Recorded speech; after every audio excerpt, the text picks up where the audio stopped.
السلام علیکم، social reviews میں خوش آمدید۔ سوشل ریویوز آپ کے لیے انفارمیٹیو ویڈیوز لے کے آتا رہتا ہے۔ آج کی ویڈیو میں بات کریں گے اگنی پتھ اسکیم کے بارے میں، جس کے اکارڈنگ یہ رولز اینڈ ریگولیشن رکھے جا رہے ہیں کہ انڈین آرمی میں نیو آفیسرز کو 4 ایئرس کے کانٹریکٹ پہ جاب دی جائے گی اور اس کے بعد جاب سے نکال دیا جائے گا جب کانٹریکٹ ختم ہوگا، اور اس اسکیم کے تحت انہیں پینشن اور ریٹائرمنٹ نہیں دی جائے گی۔ انڈیا میں اسٹوڈنٹس 3 سال سے NCC کے کورسز کرتے ہیں، میڈیکل پاس کرتے ہیں اور انڈین آرمی میں جانا چاہتے ہیں۔ وہ لوگ سڑکوں پہ نکل آئے ہیں کیونکہ مودی گورنمنٹ جب سے پاور میں آئی ہے انہوں نے 1,50,00,000 جابس تو دور 5 لاکھ جابس بھی نہیں نکالی۔ انڈین میں بے روزگاری اور ان امپلائمنٹ ہے، بجائے ان کو پرماننٹ جاب دینے کے انہیں جب اس طرح کی اسکیمز کا لالی پاپ دیا جائے گا تو وہ سڑکوں پہ ہی آئیں گے۔ لوگ آرمی میں اپنی کنٹری کو سرو کرنے آتے ہیں، تو یہ کیسی جاب ہے جس میں 4 ایئر کے بعد کانٹریکٹ ختم اور لوگ دوبارہ بے روزگار ہو جائیں گے۔ اس بل کے اگینسٹ انڈین آرمی میں بھی اختلاف پایا جاتا ہے۔ انڈین یوتھ کا کہنا ہے کہ گورنمنٹ امپلائیز خود تو 2-2 3-3 پینشنز لے رہے ہیں، اور ہم جیسے مڈل کلاس فیملی کے لوگ جو جاب تلاش کرتے ہیں اور اسی سے گھر چلاتے ہیں، ان کے لیے کوئی ریٹائرمنٹ اینڈ پینشن نہیں۔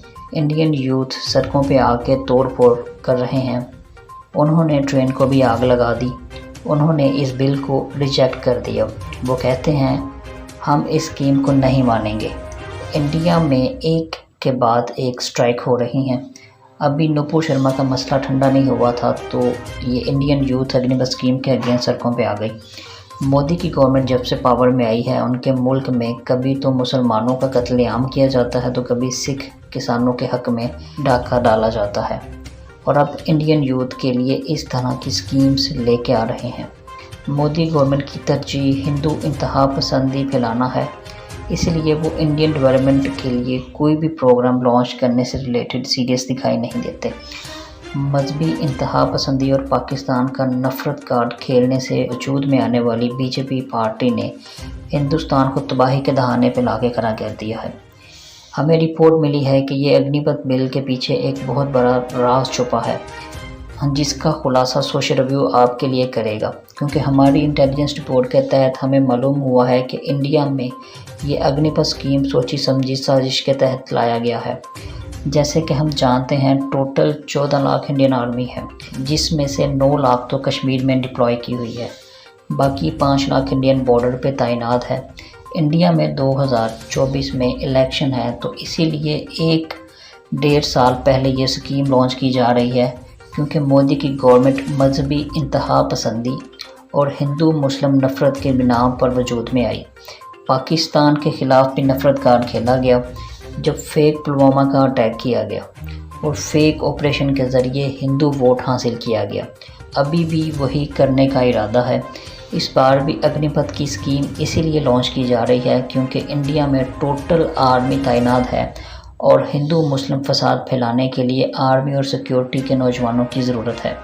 اسی لیے وہ 4 سال کے لیے بھرتی کر رہے ہیں، کیونکہ انہوں نے 2 سال کے اندر جو الیکشن ہونے ہیں اس میں یہ ہندو مسلم فساد اور قتل عام کرنا ہے، مسلمانوں کو دبانا ہے اور قتل عام کرنا ہے، جیسے گجرات میں کیا گیا۔ پھر ہندو کارڈ کھیل کے مودی حکومت دوبارہ پاور میں آ سکے گی، کیونکہ انتہا پسند تنظیم کے دوبارہ پاور میں آنے کے چانسز نہیں۔ ملک میں کوئی ترقی اور خوشحالی نہیں ہوئی، بس اسی نفرت کارڈ کھیل کے ہندو ووٹ حاصل کیے جائیں گے اور اگنی پتھ کے نوجوانوں کو اس قتل عام میں استعمال کر کے دوبارہ جاب سے فارغ کر دیا جائے گا۔ یہ سوچی سمجھی سازش کے ذریعے کیا جا رہا ہے، مسلمانوں کو قتل عام کرنے اور ہندو کارڈ کھیل کے پاور میں آنے کے لیے۔ اس ضمن میں انڈین یوتھ کو اس ظلم اور انتہا پسندی کا حصہ نہیں بننا چاہیے اور ایسے کسی بھی سیاسی فائدے کے لیے استعمال نہیں ہونا چاہیے۔ امید ہے آپ کو یہ ہماری رپورٹ پسند آئے گی۔ اس رپورٹ کو لائک کریں اور شیئر کریں تاکہ انڈیا کی معصوم عوام کو یہ اویئرنیس دی جا سکے کہ کسی بھی سیاسی پارٹی کے فائدے کے لیے استعمال نہ ہو، کیونکہ کل کو وہ آپ کو استعمال کر کے جیلوں میں بھی ڈال سکتے ہیں۔ اللہ حافظ۔